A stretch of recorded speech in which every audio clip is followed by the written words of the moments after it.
పరిష్కార మార్గం.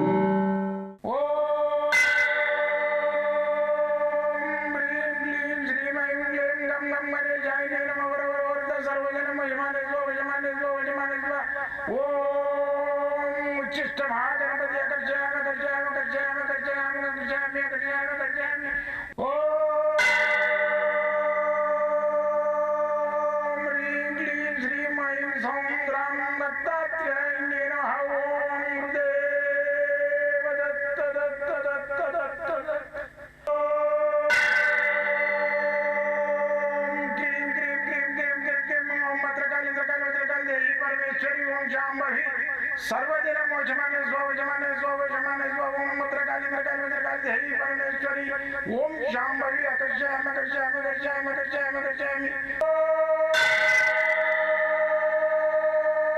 चट चट चट चट चट ज्वाल ज्वाल ज्वाल नरसिंहाय लक्ष्मी नरसिंहाय अकर्षयामि अकर्षयामि अकर्षयामि ओम चट चट चट चट चट चट चट ओम चट चट चट चट चट ओम चट चट चट चट ज्वाल ज्वाल ज्वाल ज्वाल नरसिंहाय लक्ष्मी नरसिंहाय अकर्षयामि अकर्षयामि अकर्षयामि अकर्षयामि अकर्षयामि अकर्षयामि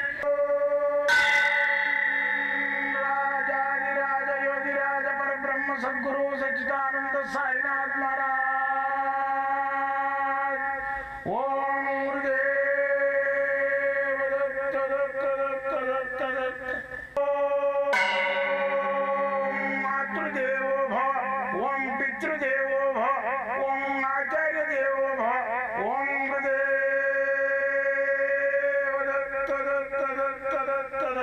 ఓం గురుదేవ దత్త దత్త దత్త దత్త దత్త దత్త దత్త.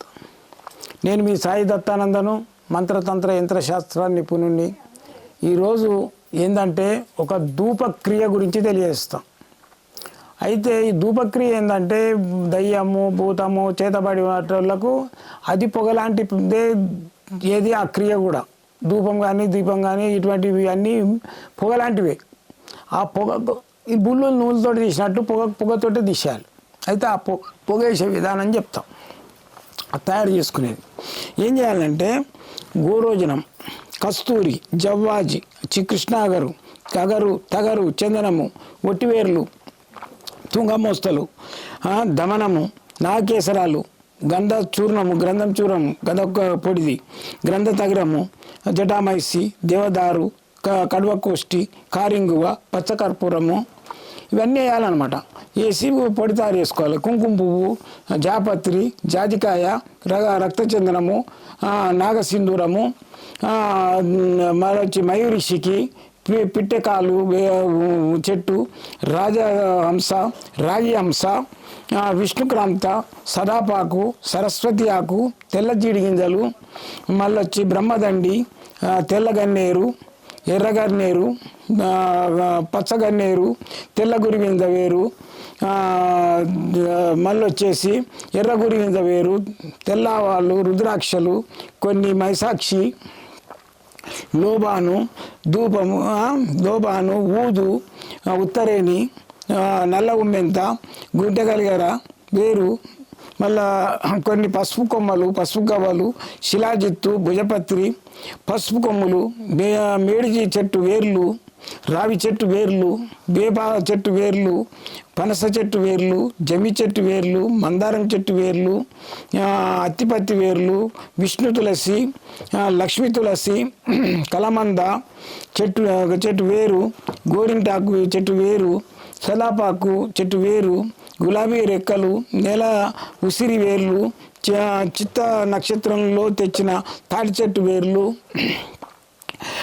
కాడమల్లె బదినిక, మళ్ళీ వచ్చేసి దీపావళి అమాస నాడు తెచ్చిన శుక్రవారం నాడు తెచ్చిన దానిమ్మ బదినిక, చింత బదినిక, అమావాస్య ఆదివారం నాడు తెచ్చిన వేప బదినిక, పౌర్ణమి రోజు తెచ్చిన జిల్లెడు బదినిక, అమావాస్య రోజు తెచ్చిన వావిలి బదినిక, జామ బదినిక, జువి బదినిక, దుర్శన బదినిక, స్వాతి నక్షత్రంలో తెచ్చిన రేగు బదినిక, తెల్ల తుమ్మె బదినిక, నల్ల తుమ్మ బదినిక, కరివేపాకు బదినిక, రాగి కడ్డీ అరగదీసిన పౌడరు, వెండి కడ్డీ అరగదీసిన పౌడరు, బంగారం కడ్డీ అరగదీసిన పౌడరు, ఇత్తడి కడ్డీ అరగదీసిన పౌడరు, సత్తు కడ్డీ అరగదీసిన పౌడరు, మారేడు చెట్టు వేరు, నేరేడు చెట్టు వేరు, మళ్ళీ వచ్చేసి చామంతి చెట్టు వేరు, చిత్రమూలం వేరు, పొన్న చెట్టు వేరు, తెల్ల గురింజల వేరు, పిప్పళ్ళ వేర్లు, మద్ది వేర్లు, నవధాన్యములు సంబంధించిన వడ్ల చెట్టు వేరు, గోధుమ చెట్టు వేరు, బొబ్బెల చెట్టు వేరు, మినుముల చెట్టు వేరు, శనగల చెట్టు వేరు, నల్ల ఆవాల వేరు, అశోక చెట్టు వేరు, పాసితీగ ఒక పచ్చది, మళ్ళా ఒక పచ్చ, ఒక వైడూర్యము, ఒక ముత్యము, ఒక పగడము, ఒక కెంపు, ఒక గోమేధికము, ఒక నీలము, ఒక స్ఫటికము, ఒక కుంకుమ బరువు చూసుకొని వాటి రేట్లు కుంకుమ వేయాలి దాంట్లో. మళ్ళీ వచ్చేసి పసుపు కలిపి అన్నిటిని మిల్లర్లు వేసి పౌడర్ చేసుకొని దాని లోపల మైసాక్షి, గుగ్గిలము, లోబాను ఇవన్నీ కలిపేసి పౌడర్ చేసి పెట్టుకున్నట్టయితే మనకు ధూపక్రియ అవుతుంది. ఈ ధూపం వేసుకున్న వాళ్ళకు ఎలాంటి రోగాలున్నా నివారణ అయిపోతాయి. మొటిమల కాడి నుంచి కానీ, లోపల క్యాన్సరు లైట్ లక్షణాలు ఉన్నా, లేకుంటే దగ్గు ఉన్నా, లేకుంటే లైట్గా ఏదైనా క్షయ ఉన్నా అన్నీ నిర్మూలన అయిపోతాయి. మళ్ళీ వచ్చేసి చేతబడి, లేకుంటే భానామతి, చిల్లంగి ఇలాంటివి ఏ ఉన్నా కానీ నివారణ అయిపోతుంది. ఈ ధూపం చేసుకునేదానికి మీకు వీలు కాకుంటే నా దగ్గర రెడీగా ఉంటుంది. ఇది మీకు నేను పోస్ట్లో కూడా పంపిస్తా, వచ్చి కూడా తీసుకోవచ్చు. ఎల్లవేళ సదా మీ సేవలు ఉంటా. ఈ ఫోన్లకు మళ్ళీ ఫోన్ చేసుకొని రండి. సోమవారం మంగళవారం హాలిడే ఉంటుంది, మిగతా రోజులలో ఎప్పుడు నేను మీ సేవలు ఉంటాను. నా తుది శ్వాస వరకు మీకు నేను ఎల్లవేళ సేవలో ఉంటానని మీకు హామీ ఇస్తున్నా. మీ సాయి దత్తానంద. జై గురుదత్త.